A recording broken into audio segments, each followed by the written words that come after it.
Tangu katika imani kwamba moja ya sababu ya kukiacha kiwanja cha Tangamano ni ile hali ambayo imejitokeza miaka miwili mitatu ya nyuma, kwamba kiwanja kile asili yake ni kiwanja ambacho ni cha jumuiya ya wananchi, wanaita ni public area, ambapo kila raia wa nchi hii wakiamua kufanya mambo yao katika uwanja ule wanayafanya.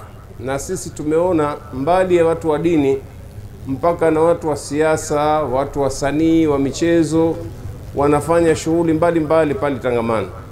Lakini kutokana na kuvamiwa na wafanyi biashara lile eneo, sasa haki za raia wengine zimekosekana.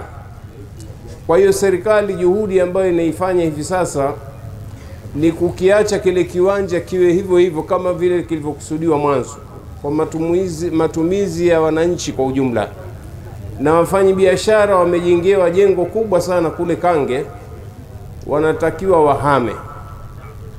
Sisi tunachotaka kuambia hawa ndugu zetu kwamba kama ikiwa wataitikia wito wa serikali kwenda kule, ni hofu tu za kimaisha na riziki, lakini sidhani kwamba eti kwa wao kuhama pale Tangamano basi watakosa riziki zao, kwa sababu moja ya sababu ya kukataa kuhama pale au kuondoka ni kuona kwamba labda wakiondolewa pale riziki zitakimbia. Hapana, Mwenyezi Mungu ndio Razzaq.